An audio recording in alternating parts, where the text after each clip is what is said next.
हमारे साथ पूर्व विधायक राजेंद्र राणा जुड़े हुए हैं सीधे हमीरपुर से।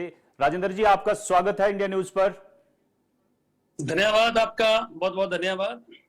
देखिए, जब से सीपीएस पर फैसला आया है तब से हिमाचल में सियासी उथल पुथल जारी है राणा जी, और हिमाचल की जनता बड़ी उत्सुक है जानने के लिए कि हिमाचल में इस बार क्या होने वाला है। देखिए, जहां तक सीपीएस का मामला है, हम शुरू से ही कहते आए हैं, और मैं तो खैर उसमें सरकार के बीच में ही था, और मैं उसमें भी कहता रहा कि सीपीएस की नियुक्तियां एक गलत हुई हैं, असंवैधानिक हैं, और बार बार एक जिद के तहत इनकी नियुक्तियां हुई हैं। और आप पूरे देश में देखिए कि जहां जहां भी नियुक्तियां हुई हैं उनको सभी लोगों को हटाया गया है। अब मसला ये है कि ये नियुक्तियां जो है इनको तो रद्द कर दिया माननीय उच्च न्यायालय ने, और सुप्रीम कोर्ट में मामला जो है वो विचाराधीन है। तो सुप्रीम कोर्ट से भी राहत इतनी मिली है कि इस पे सुनवाई होगी अभी कि क्या वो अनसीट होंगे या नहीं होंगे। इस पे भी सुनाई है, 20 जनवरी डेट लगी है, और मुझे लगता है कि निश्चित तौर पर जब फैसला आएगा, अभी तो स्टे हुआ है, फैसला आएगा तो ये लोग निश्चित तौर पर अनसीट होंगे। आप बहुत मांग कर रहे हैं कि अनसीट होंगे या किया जाए इनको, क्या पर्दे के पीछे क्या खिचड़ी पक रही है? देखिए, ऐसा है कि सरकारें किसी कानून के तहत चलती हैं, संविधान को दायरे में रहकर सरकारें चलती हैं। कोई भी व्यक्ति कानून से बड़ा नहीं है, और कानून की अवहेलना जब कोई आदमी करता है तो नेचुरली इसको जो है उसको फेस करना पड़ता है।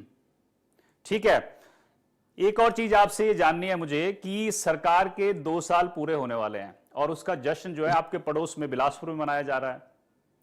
जी, सरकार कह रही है कि हम जश्न मनाने की तैयारी में, लेकिन भाजपा कहती है कि 2 साल में कुछ नहीं किया। देखिए, फिलहाल तो जश्न की बजाय प्रदेश की जनता अफसोस मना रही है कि गलती हो गई, क्योंकि जो गारंटियां देके, क्या विश्वास देके सत्ता में लोग आए हैं, और आप देखिए कि एक भी गारंटी, 5-5 गारंटियों पूरी करने की बात कर रहे हैं, एक भी गारंटी अभी तक पूरी नहीं हुई। हमने पूछा कि आप सबसे पहले बताइए कि आपने अभी तक कितने लोगों को आप ओपीएस का फायदा दे चुके हैं, क्योंकि अभी लोग तो 2027 में रिटायरमेंट शुरू होगी लोगों की। और दूसरा ये है कि आपने 1500 के बहाने महिलाओं को एक नहीं दो बार ठगा। 2022 के चुनावों में भी ठगा और 2024 के उपचुनावों में भी ठगा। फार्म भराए गए, इतना लोगों को 250 रुपए एक एक महिला से खर्चा भी कराया गया, और कि आपको चुनाव के तुरंत बाद आपको पैसे आ जाएंगे। लाहौल स्पीति में 700-800 महिलाएं और एक जगह 300-400, डोडरा को 1200 महिलाओं को देखकर आप ये सोच रहे हैं कि हमने पूरी महिलाओं को, जो कि 25 लाख के करीब संख्या बनती है, उसको आपने लाभ दे दिया जो कि आपने कमिटमेंट करी। तो ये सब लोग झूठ है बोल रहे हैं। आपने बिजली का 300 यूनिट फ्री देने की बात कही थी, बोले 300 यूनिट तो देना दूर की बात, जो 125 मिल रहा था उसके भी आपने अपने लाले डाल दिए, वो भी नहीं दे रहे, लोगों को बिल आना शुरू हो गए, पानी के बिल आना शुरू हो गए। कहा था कि दूध 100 रुपए लीटर लेंगे, कहा था कि हर स्कूल में, हर कंस्टिट्यूंसी में एक डे बोर्डिंग स्कूल खोलेंगे। कहीं जगह तो इन्होंने लैंड वगैरह का काम जो है अक्वायर करने का या उसको शुरू किया है, परंतु धरातल पर कुछ नहीं हुआ है। इसलिए ये 2 साल जश्न की बजाय अफसोस मनाने वाले हैं। और दूसरा सबसे बड़ी बात यह है कि प्रदेश में गलत नीतियों के कारण, अपने मित्रों पर मेहरबानी के कारण, देखिए कभी हिमाचल प्रदेश एक छोटा सा राज्य है, 4 इसमें पार्लियामेंट के क्षेत्र हैं, 68 विधायक हैं, ऊपर से 2 दर्जन जो हैं OSD, media coordinators, media advisers, political adviser लगा के आपने एक बहुत बड़ी अपने मित्रों की फौज खड़ी करके उनको मोबिलाइज करने के लिए प्रदेश को डुबो के रख दिया। ये कहाँ का न्याय है? आपने नौजवानों को 5 लाख नौकरियां, मतलब एक साल की 100 एक साल में 1 लाख नौकरी देने की बात कही थी आपने, और नौकरी तो देने की दूर की बात है, इन्होंने तो जो एग्जाम दे के रखे थे नौजवान बच्चों ने, वो भी उन्होंने सड़कों पे तड़फा के उनको जो है 2 साल जो है परेशान कर दिया। नई नौकरियां तो अपने चहेतों को जो है बैकडोर से एंट्री करा के तो नौकरियां 2-4 नौकरियां मिली होंगी। और दूसरी बात कि आउटसोर्सिंग एजेंसियां अपने मित्रों के नाम खोलकर एक धंधा जो है शुरू कर दिया।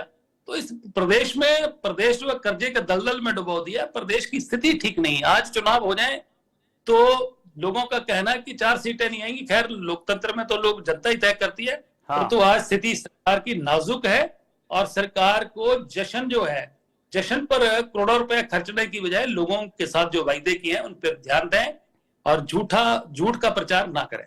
अच्छा, एक और चीज कि जब 1 साल सरकार को पूरा हुआ था तब कांग्रेस अध्यक्ष प्रतिभा सिंह ने कहा था कि मुझे ज्यादा कॉन्फिडेंस में नहीं लिया गया है और इस कार्यक्रम की मुझे जानकारी नहीं है।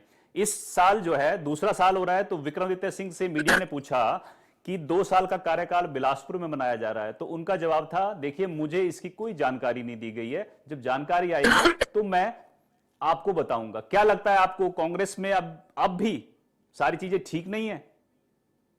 देखिए, जहां तक मेरी जानकारी है, जिस दिन से सुखविंदर सिंह सुक्खू मुख्यमंत्री बने हैं तब से लेकर अभी तक वीरभद्र के परिवार को, उनके समर्थकों को, उनके चाहने वालों को चुन चुन कर जो है लोगों ने टारगेट किया है और ऐसा ऐसा एक्ट कर रहे हैं, ऐसा लोगों में अपनी इनकी जो बॉडी लैंग्वेज है कि ये कोई सदा के लिए, जिंदगी के लिए ये सरकार में आ गए हैं। सरकार तो लोग बनाते हैं, कोई लोग, जनता ने, कोई हिमाचल प्रदेश की जनता ने पावर टॉर्नी हो थोड़ी देर रखी है, परंतु ये सत्य है कि वीरभद्र के परिवार को जिस तरीके से इग्नोर करें। विक्रमादित्य सिंह ने, जब ये राज्यसभा का चुनाव हुआ था उसके तुरंत बाद उन्होंने विधानसभा में प्रेस कॉन्फ्रेंस करके जो है वो त्याग पत्र दे दिया था और त्याग पत्र देने के साथ ही उन्होंने ये बात कही थी कि मेरे पिताजी 6 बार मुख्यमंत्री रहे हिमाचल प्रदेश के, आज सुखविंदर सिंह सुक्खू ने उनके नाम पर एक स्टैचू लगाने के लिए भी 2 गज जमीन नहीं दी और ये बात पूरे प्रदेश की जनता ने सुनी थी और देखी थी। उसके बाद क्या उनको पैचअप किए हुआ, बोर के साथ पैचअप कर गए, परंतु स्थिति ठीक नहीं है। मतलब पूरी तरह उन लोगों को ऐसे काटा जा रहा है, ऐसे इग्नोर किया जा रहा है कि इन लोगों का रोल ही कोई नहीं है। ये एक जिसको कहते हैं तानाशाह की तरह मुख्यमंत्री जो काम कर रहे हैं। आपकी बात होती है प्रतिभा सिंह, विक्रमादित्य सिंह से? देखिए, बात तो हम लोग सबसे करते हैं, इसमें क्या उनका फोन आप पिछले 5-6 महीने 1-2 बारी मेरी बात हुई, वैसे कटसी बात हुई है। अच्छा, ठीक है। एक और आप आरोप लगा रहे हैं सुखविंदर सिंह सुक्खू पर कि उन्होंने 5 स्टार कल्चर को बढ़ावा दिया है। वो जब चंडीगढ़ जाते हैं तो हिमाचल भवन में ना रुककर 5 स्टार होटल में रुकते हैं। बिल्कुल, मैं फिर कह रहा हूं कि ये पहले मुख्यमंत्री है हिमाचल प्रदेश के, जिससे इससे पहले जयराम ठाकुर जी हुए, उससे पहले राजा वीरभद्र सिंह हुए, धूमल जी हुए। मैंने तीनों मुख्यमंत्रियों के साथ काम किया है और जब भी मुख्यमंत्री शिमला से आते थे तो वो हिमाचल भवन, वहां पर बहुत बड़ा एक सीएम के लिए स्वीट जो है वो उसका टूरिज्म का है, तो वहां रुकने की बजाय मुख्यमंत्री या तो उस पे हयात में जाते हैं या फिर ताज में जाते हैं, कभी कभार ललित में जाते हैं। ये 5 स्टार कल्चर जो है ये मुख्यमंत्री ने शुरू किया। हमारा तो सीधा सीधा रोप है कि जब हिमाचल भवन है तो उनको 5 स्टार में रुकने की क्या मजबूरी है उनकी? कौन उनको ठहरा रहा है, कौन पैसे दे रहा है, किसके नाम कमरे बुक हो रहे हैं और क्या ऐसी मजबूरी है? पुलिस को भी जो है वो उसमें अपनी सिक्योरिटी को भी दाएं बाएं कर देते हैं। तो क्या डील्स होती हैं, कौन लोग मिलने के लिए आते हैं? ये विषय जो है ये जांच का विषय है कि आखिर इसके पीछे पक क्या रहा है। अभी 2 दिन पहले भी 22 तारीख को आए थे, तो पहले ललित में जाके 4 घंटे लगाए, उसके बाद फिर वो हयात में रुके, जहां भी रुके 5 स्टार में रुके, उसकी वहां पर फुटेज है। तो मतलब आपने वीडियो भी शेयर किया है, कहां से मिला आपको वीडियो? आप पूरा ट्रैक करते हैं सीएम को? मुख्यमंत्री जो है कोई अननोन फेस तो होता नहीं है। कई लोग जब कोई मुख्यमंत्री किसी 5 स्टार होटल में जा रहा है तो कई लोग वीडियो खींच लेते हैं कि भाई ये मुख्यमंत्री जा रहे हैं। वीडियो हर जगह, बड़े लोग जब भी जाते हैं तो फिर वीडियो लोग बना लेते हैं। कोई विषय नहीं है, क्योंकि मैं उनके पीछे पीछे तो लगा नहीं हूँ, लोग ही भेज रहे हैं। तो मेरा कहने का मतलब है कि ये 5 स्टार कल्चर जो है, और क्या मुख्यमंत्री, मैंने तो ये भी बोला था क्या हिमाचल प्रदेश का जो हिमाचल भवन चंडीगढ़ के सेक्टर 28 में बना है, वहां आप रुकने की वजह वहां रुक नहीं रहे हैं, तो क्या आपको, मैंने ये भी कहा था कि कहीं ऐसा तो नहीं कि वहां को खटमल है जो आपको सोने नहीं देते इसलिए आपको 5 स्टार में जाना पड़ रहा है?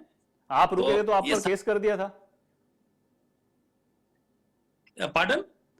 जब आप लोग रुके थे, जब वो ड्रामा, सियासी ड्रामा हिमाचल में हुआ था, तो आपसे तो फिर पुलिस पीछे लगा दी आपके। देखिए, मैं वही तो कह रहा हूं कि हम लोग तो जब वहां से आए, खैर मेरा तो अपना घर है चंडीगढ़ में, तो अपने घर में रुका, परंतु हमारे साथी अगर कहीं रुके और वहां से हम लोग उत्तराखंड गए, क्योंकि यहाँ पर एक सिक्योरिटी एंगल से ठीक नहीं था। हमें सूचना मिली, हमें कहा गया कि आप यहाँ से जो है वो कहीं और शिफ्ट कर लें। तो वहां तब हमारे ऊपर मुकदमे दर्ज हो गए कि आप 5 स्टार में रुके, आप हवाई जहाज में गए, आप हेलीकॉप्टर में गए। देखिए, ये जो मामला होता है, आप 5 स्टार में रुक रहे हैं, आप पेमेंट कर रहे हैं या उधार दे ले रहे हैं या अकाउंट कर रहे हैं, ये मामला इनकम टैक्स का है। इन्होंने तो ऐसे मुकदमे बना दिए कि 6-6, 8-8 घंटे पुलिस स्टेशन में जो है हमें बुला के वहां पर बिठाया जाए। और खैर, पूछना तो पुलिस ने क्या था, इसमें कौन सा बड़ा विषय है कि मैं कहीं 5 स्टार में रुक रहा हूँ, कि मैं कहीं हेलीकॉप्टर में जा रहा हूँ। ये सरकार का अधिकार नहीं कि आप सरकार मुझे पूछे कि आप क्यों जा रहे हैं। परंतु जबरन ये झूठे मुकदमे बनाए गए। जितने साथी विधायक हैं जिनके कारोबार थे, उनके कारोबार बंद कर दिए, उनके परिवार के लोगों पर जो है भी मुकदमे बना दिए, झूठे मुकदमे बना दिए। 5-5 मुकदमे एक एक जो विधायक रहे हैं उनके ऊपर लोग बना दिए। इसके अलावा उनके कारोबार बंद कर दिए। ये मुख्यमंत्री कौन सी ऐसी राजनीति कर रहे हैं कि देखिए, राजनीति में परमानेंट कोई नहीं है। आज ये सत्ता में, कल को कोई और आएगा। तो इसलिए आप व्यक्ति को सोच समझ के ही ऐसे काम करना चाहिए, ताकि कल को कोई ऐसी बात हो तो उनको, क्योंकि मुख्यमंत्री भी तो ऐसे बड़े काम कर रहे हैं, आने वाले समय में इनके लिए भी कोई समस्या खड़ी हो सकती है। तो इसलिए हिमाचल प्रदेश एक पीसफुल स्टेट है। यहाँ पर आदमी को इस हद तक नहीं जाना चाहिए, पर्सनलाइज नहीं हो जाना चाहिए कि मैं इसको बर्बाद कर दूंगा, मैं इसको खत्म कर दूंगा, इसको मैं तंग करूंगा। ये चीजें पहली दफा शुरू हुई है। क्या सीएम बोलते हैं हिमाचल को बर्बाद कर दूंगा? नहीं नहीं, हिमाचल को बर्बाद नहीं कर देंगे। जिन लोगों से दुश्मनी है तो आपके पीछे पड़े हैं पूरी तरह से। मेरा तो कारोबार का मतलब हिमाचल प्रदेश में एक पैसे का कारोबार नहीं है। इन्होंने पूरी जांच कर ली, इन्होंने पुलिस वालों को बोल दिया पता कराओ क्या है। पर जिन लोगों के कारोबार थे उन लोगों को परेशान करके उनके ऊपर झूठे मुकदमे बनाए। अच्छा राणा जी, एक और चीज थी, जिस दिन ईडी की कार्रवाई हुई उस दिन आपने आशीष शर्मा हैं हमीरपुर से विधायक, उन्होंने और इंद्रदत्त लखनपाल ने, तीनों ने बैठकर प्रेस कॉन्फ्रेंस की और सीएम को सीधा कनेक्शन जो है उनका जोड़ दिया आरोपी के साथ। लेकिन कांग्रेस कहती है कि बीजेपी ईडी को हथियार की तरह इस्तेमाल करती है।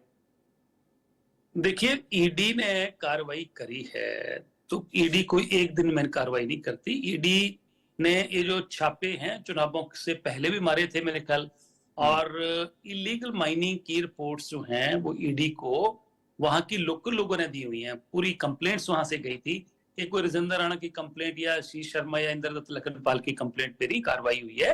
ये कार्रवाई तो उनके यूपी में भी जो क्रशर उन्होंने खरीदे थे वहां भी इलीगल माइनिंग हुई है।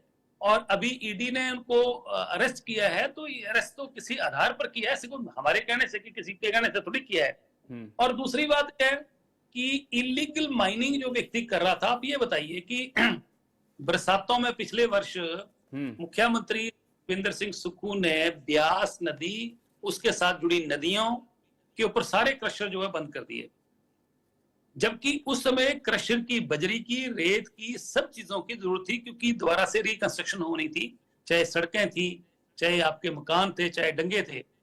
और सिर्फ मात्र एक क्रशर जो ज्ञानचंद ज्ञानू का है उसको इजाजत दी। ज्ञानू को अपनी गाड़ी में बैठा के लेके गए।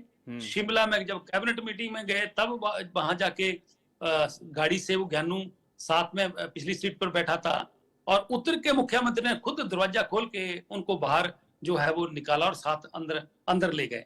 तो मेरा कहने का भाव ये है कि मुख्यमंत्री का क्या गहरा संबंध है जो अपनी गाड़ी में भी लेके जाते हैं, सारे क्रशर बंद करके एक ही व्यक्ति का क्रशर जो खुला रखते हैं। तो ये चीजें तो जांच का विषय है कि आखिर आप इतने मेहरबान उस पर क्यों थे, क्या आपकी उसके साथ साठगांठ थी? मैंने कहा ये। अच्छा, भोरन से विधायक हैं कांग्रेस के सुरेश कुमार जी, वो कह रहे हैं कि आप बौखला गए हैं इसलिए कुछ भी उल्टी सीधी बातें करते रहते हैं। नहीं, बुखला किस लिए गए हैं? हम अपोजिशन में हैं और अपोजिशन के नाते क्या हम लोग अपोजिशन की भूमिका से छोड़कर घर में बैठ जाएं? अपोजिशन का मतलब क्या है कि सरकार कोई गलत काम करती है, सरकार कोई गलत निर्णय लेती है, कोई सरकार में करप्शन करता है, तो उसको उजागर करना अपोजिशन का काम है। तो अगर हम लोग ये सच्चाई सामने ला रहे हैं, और भोरंज वाले जो विधायक आप चर्चा कर रहे हैं मैं उस पर कोई टिप्पणी नहीं करना चाहता। वो पहली दफा चुनकर आए हैं 60 वोटों से, पहले कई बार, अनेकों बार वो पहले चुनाव हारे। इसलिए मैं उस पर टिप्पणी नहीं करना चाहता। और टिप्पणी क्या करूं, इससे पहले चुनाव लड़ने से पहले उनकी माली हालत क्या थी, फाइनेंशियली हालत क्या थी और अब क्या हालत हो गई है, सब लोग जानते हैं। आने वाले समय में लोग उनको आईना दिखाएंगे। अच्छा राणा जी, भोटा में एक हॉस्पिटल है, उसमें आज प्रदर्शन हो रहा है, मैं देख रहा था, भारी मात्रा में लोग इकट्ठे हुए हैं और सुनने में आया है कि अस्पताल और सरकार का कुछ विवाद है और वो बंद होने वाला है, राधा स्वामी हॉस्पिटल। इस विवाद मुझे का जानकर मुझे लगता है कि सरकार को तुरंत इस विषय में कदम उठाना चाहिए, और क्योंकि वो ट्रस्ट का हॉस्पिटल है, राधा स्वामी ट्रस्ट जो है, और वो फ्री लोगों की सेवा करते हैं, तो ऐसे अच्छे हॉस्पिटल जो फ्री लोगों की सेवा कर रहे हैं उनको सरकार को दोबारा सोच के विचार के इमीडिएट निर्णय लेके उनको रिलीफ देना चाहिए। क्या इशू है उसको सरकार का काम है, सरकार इसको उस इशू को उसको एड्रेस करना चाहिए, उनको उनसे मिलकर उनकी समस्या को समझना चाहिए सरकार। क्योंकि इस हॉस्पिटल में राणा जी मैं देख रहा था कि घुमारमी, सरकाघाट, पूरा हमीरपुर के लोग जो हैं फ्री में उनका इलाज होता है या बहुत कम दरों में, तो ये बड़ा मुद्दा है। बिल्कुल लोगों के लिए सेवा मिल रही है, उसके लिए जो भी उनकी समस्या उसको हल करना चाहिए। और मुख्यमंत्री ये जो सुखविंदर सिंह सुक्खू हैं, इनकी जो सरकार है, ये इनका सिर्फ एकमात्र है, सरकार को एक बिजनेसमैन की तरह चला रहे हैं। जैसे कोई फायदा होता है कहीं उस काम को करते हैं, जिसमें फायदा नहीं है उसको करते नहीं है। सिर्फ मित्रों पे मेहरबान है, मित्रों के परिवारों पर मेहरबान है। अच्छा, मित्रों से याद आया कि 18 होटल जो है वो मामला भी आपने बड़ा उठाया और कहा कि ये मित्रों को देने की तैयारी में है। कौन मित्र है वो राणा जी? देखिए मित्र, आपने विषय छेड़ दिया। ये प्रदेश को बर्बाद करने पे, प्रदेश को लूटने पे हिमाचल ऑन सेल का, हिमाचल के द्वार पर बोर्ड लगा दिया इन लोगों ने एक किस्म का अनऑफिशियली कि 18 प्रॉपर्टी। देखिए माननीय उच्च न्यायालय के फैसले की उसको हम नहीं कहते कि उन्होंने माननीय उच्च न्यायालय के फैसले का हम स्वागत करते हैं, परंतु माननीय उच्च न्यायालय तो वही फैसला करना है ना जहां जो उनको एविडेंसेस, जो उनको डॉक्यूमेंट्स दिए जाएंगे। और ये सरकार का दबाव के कारण जो टूरिज्म के अधिकारी हैं उनके ऊपर दबाव था कि आप उसमें कुछ प्रॉपर्टीज ऐसे हैं जो घाटे में चल रही हैं, और कुछ प्रॉपर्टीज ऐसी हैं जैसे आपका चैल पैलेस है, धर्मशाला की प्रॉपर्टीज है, मनाली की प्रॉपर्टीज है, जो घाटे में जाने का प्रश्न ही नहीं पैदा होता। तो ये सारी की सारी तैयारी थी इनकी एक साजिश के तहत कि इनको घाटे में शो करो, उनको बंद करो, उसके बाद सेल आउट कर दो, अपने दोस्तों को लीज पे दे दो। तो इसको तो ऐसी चीजें तो अपोजिशन का काम है, हम तो होने नहीं देंगे इनको। अच्छी तो ठीक है, संघर्ष लेकर चाहे जिस भी हद तक जाना पड़े। ठीक है। कैबिनेट मंत्री है अनिरुद्ध सिंह और यादवेंद्र गोमा, वो एक बयान देते हैं कि बीजेपी में ईस्ट इंडिया कंपनी घुस गई है और राजेंद्र राणा, सुधीर शर्मा और हर्ष महाजन जो हैं उनकी गुलाम बनकर रह गई है भाजपा। देखिए ये जो बयान है, ये ना तो एक मंत्री को पता क्या बयान दिया है, ना दूसरे मंत्री को पता है। ये बयान तो मुख्यमंत्री के इशारे पर पब्लिक रिलेशन डिपार्टमेंट द्वारा रिलीज किया गया था। इस पे हम कोई टिप्पणी नहीं करना चाहता। दोनों हमारे मित्र हैं, उनके मुंह में तो बात डाली गई, उनको तो जानकारी भी नहीं है। अच्छा, आप कह रहे हैं तो मित्र हैं। कांग्रेस में कितने लोगों से बातचीत है आपकी? देखिए मेरी सब लोगों से बातचीत है, क्योंकि हम लोग कोई कांग्रेस के लोग हमारे लिए कोई दुश्मन थोड़ी है, अपने भाई हैं, अपने स्टेट के लोग हैं। मैं इसलिए पूछ रहा हूं कि हर्ष महाजन ने इंडिया न्यूज पर कुछ दिन पहले इंटरव्यू दिया था और उन्होंने कहा था कि सियासी घटनाक्रम जो है हिमाचल में बहुत जल्दी बदलने वाला है, तेजी से बदलने वाला है। देखिए और उन्होंने बताया था गुटबाजी चरम पर है, बहुत सारे लोग मेरे से बात करते हैं, नाराज हैं। आपसे भी ऐसी नाराजगी की बात करते हैं कांग्रेस के एमएलए और लोग? हर्ष महाजन जी ने जो कहा है, मैं उस बात से पूरी तरह सहमत हूं। आज कांग्रेस पार्टी में जितने मंत्री हैं, जितने विधायक हैं, वो सब अपने आप को असुरक्षित महसूस कर रहे हैं, क्योंकि ये जहाज पूरी तरह डूब चुका है। हिमाचल प्रदेश का सुखविंदर सिंह सुक्खू ने कांग्रेस का वही हाल कर दिया है जो आज उत्तर प्रदेश में कांग्रेस का है। आने वाले समय में हिमाचल प्रदेश की भी हालत वही होगी जो उत्तर प्रदेश में कांग्रेस के लिए बनी हुई है। इसलिए हर कोई एमएलए, हर कोई मंत्री चाहता है कि मैं इस जहाज से कहीं ना कहीं सेफ लैंडिंग करूं, तो उस कोशिश में सब लोग हैं। आने वाले समय में बहुत सारे लोग छलांग लगा देंगे, मेरा ऐसा मानना है। बहुत सारे लोग हमारे से चर्चा करते रहते हैं, परेशान हैं, क्योंकि सुखविंदर सिंह सुक्खू एक तानाशाह बन गए हैं, पावर सारी सेंट्रलाइज कर दी है, विधायकों और एमएलए का अपमान करते हैं, उससे मिलते नहीं, उनके काम नहीं करते हैं। और सिर्फ अपने परिवार और अपने मित्रों तक सीमित रह गए। राणा जी, आपने एक और ऐलान कर दिया था कि 2025 में सरकार गिर जाएगी। अभी तो 25 आने दीजिए ना, अभी तो 24 है।